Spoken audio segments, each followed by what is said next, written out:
my greatest wound was that I was replaceable, because I got replaced in a play when I was like 10, and it really hurt me that I missed one practice and I was just disposed of. And so that was like a theme in my life, that I could be replaced, whether it was by a boyfriend or, at any given moment, I just felt like I could be pushed aside for someone else or something else. And so when God told me who I was, he told me I was his star. And all my life I wanted to be a star. I wanted to perform. I wanted to be on stage. I wanted to be seen. And in my time with him, when I visited my wounds with him, instead of trying to hide from them and act like they didn't happen, or that he wasn't there when they happened, I just got real and dealt with it with him. And that's when he told me that I was a star, that I was his star to shine for him. And when he said that, I could barely take it in, because I couldn't believe that. And I even had to walk away from where I was sitting and process it for a day. And so and then I started to doubt what I heard. Was it me? Did I make that up? Is that what I want to believe that God's saying to me? Or did he really say that? And is it really true? And then one afternoon I was at my desk, and my son came home. He was in high school, and he came home and he was cleaning out his book bag of trash and old moldy sandwiches probably, and he came up to my desk and he threw this, it wasn't laminated, but it was just a construction star, and he threw it on my desk. And he has no idea that God had told me that I was his star. I mean, this is between me and God. And he throws this construction paper star on my desk, and he says, I found this today on the ground by a locker. And he threw it on my desk, and when I picked it up, and it was like crumpled up, and when I turned it over, it had my real name, Desiree, that's my name. It was written on it. And it took my breath away, because I thought, God just showed up like right in front of me and told me without a doubt, I am a star. I think it would have been enough if it was just a plain star, but it actually had my name on it. And God has done so many things like that to confirm that I am his star. And that when I'm shining for him, he's most glorified and I'm most content. That's the best thing. And then I was really broken and devastated when my mom passed away in 2006.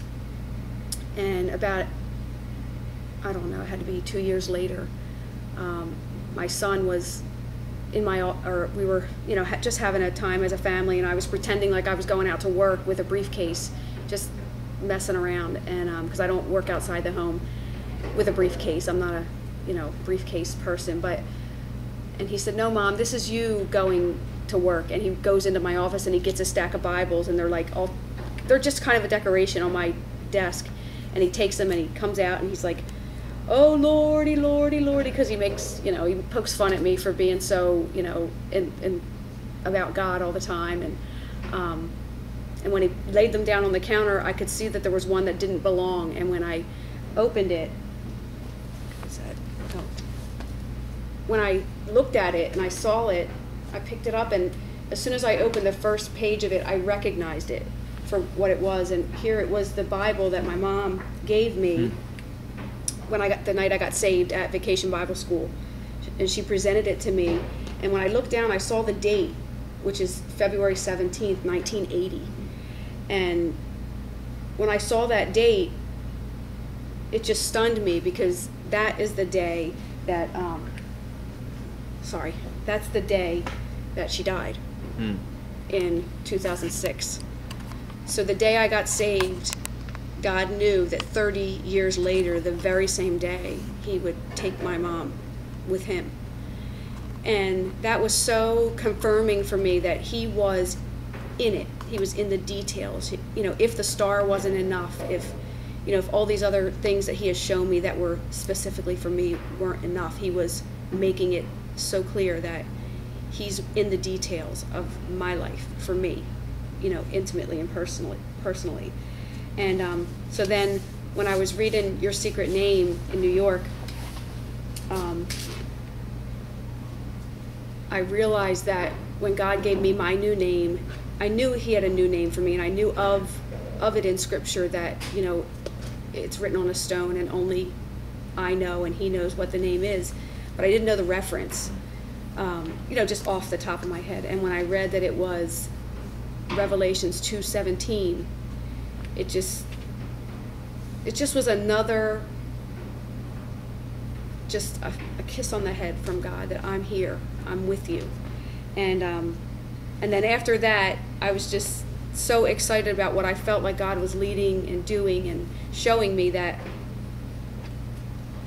one day my husband and I, we vote, we take our kids, we always vote with our kids because we want them to be good citizens and we want to teach them by example. And when I went to vote, I signed my name for my ticket so that I could go into behind the curtain, and my vote I signed, and when I did, the number, my voting number was 217. And this is November 2nd, 2011.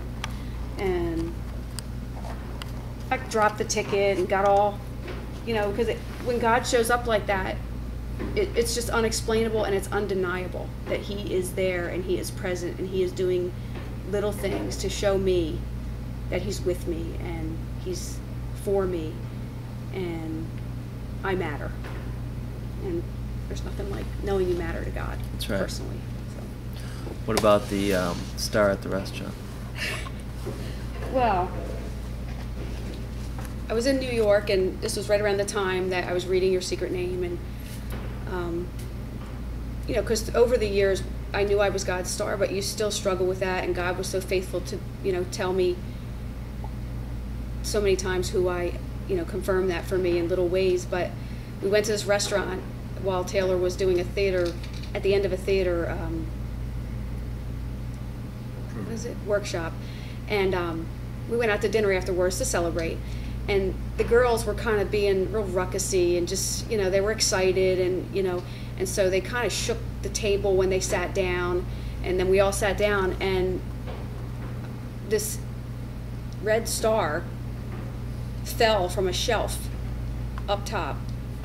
And I looked up and I looked at Taylor and I said, "Where did that star come from?" And she said, "It fell from that shelf up there." And when I looked up, it was just like a vase with some, you know, green hanging out of it. And I thought, surely there must be some decoration somewhere, and it just fell from a decoration, but there was nothing. The whole restaurant was just a few plants on shelves. And so I went up to the waitress and I said, "This star just fell on my daughter's head, you know, in between us." And she must have thought I was going to sue her or something, but really I just wanted to keep it because I thought, there's no way, I just have to take this or I'll think I made it up. So I carry this around. I carry a big purse, and I carry this around just to remind me that I'm God's star.